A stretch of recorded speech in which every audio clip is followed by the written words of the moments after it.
Welcome to this next video in the Python Toolbox series. Today we're going to be looking at selection. So the simplest form of selection is a basic if statement that has no other part to it. So in this case, if we just put an if in and we have a condition, so this is the syntax for an if statement, we're going to check whether name is equal to Bob. Now you might have noticed here that there is a double equals sign. That's because one equals is used to assign a value to a variable. Two equals is used to compare a value in a variable to another value.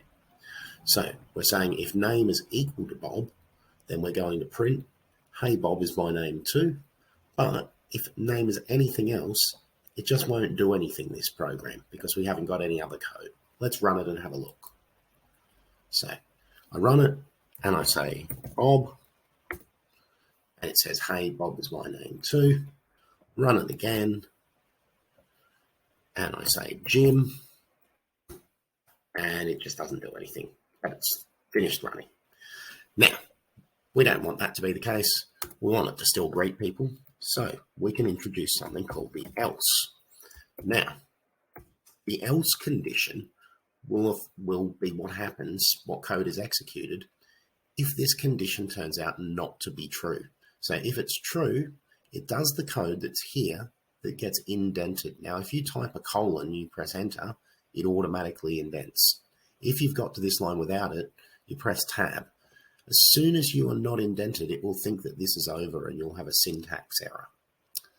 Now, in the else, I need to print something else. So here, I'm going to make use of one of our F strings so that I can say,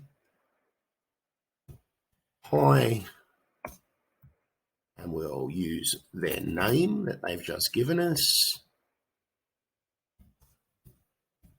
I'm Bob. And now we will get a greeting either way. So now, I haven't ended with the string.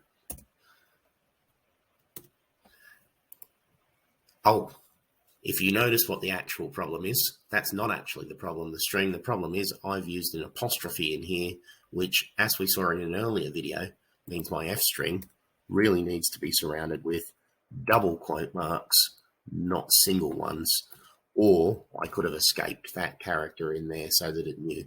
Either way would have worked. It actually would have been quicker to escape it now I think about it. But let's run it now.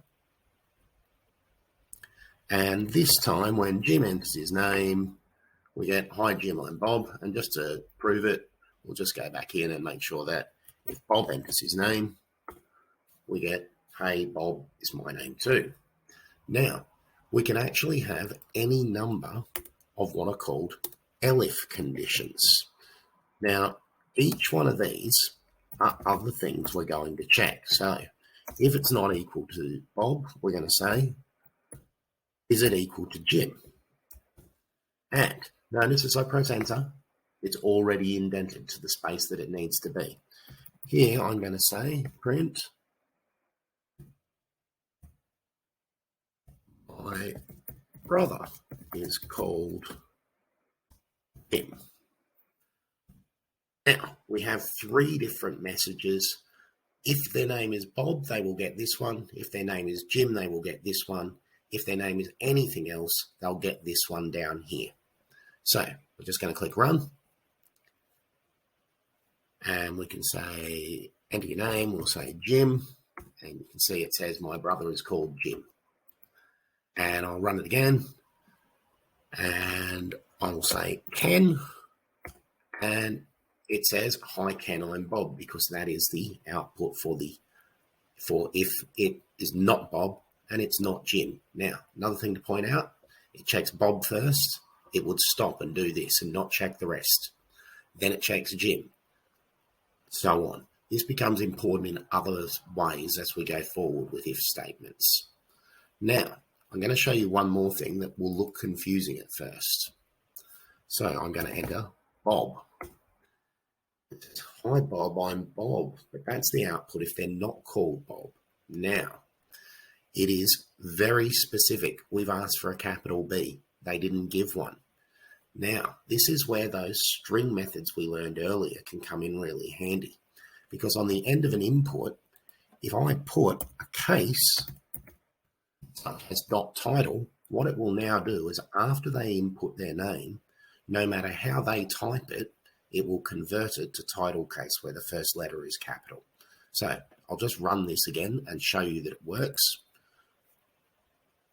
So now when I type Bob, and it's all lowercase here, but I press enter and it still recognizes it as Bob because it's been converted when I pressed enter to title case. So it now says, hey, Bob is my name too. All right, now to test your understanding of these if statements, you're going to go off and use this Python Toolbox Challenge 11, which is version 2 of the insulter or flatterer. Now you can see here I've got an example one that I've put in for one question. And this is just to show you what sort of thing you've got to do. So you need 3 questions. They can be about anything. I'm asking here, who is the best superhero? I'm using that title method again. This is so that I only have to check one name, so that I know that I don't have to check any spelling differences that they might have done uppercase, lowercase, or anything like that. So here, if it's Goku, I'm going to put out my positive statement, and if it's Naruto, I'll put out my positive statement. If it's Superman, I'll put out my negative statement, and then I've got an else that covers anyone else they might ask. Now, in your ones, make sure that you've got at least an if with at least one elif and an else for each question that you create an answer to. Now, other than that, things to remember. If all the things are lowercase, there's a colon on the end of the line, it has to be indented for the bit that's in there to run. Double equal signs, not single equal signs. Okay, I'll come back and I will show you a full version of the solution to this in a little while in the next video.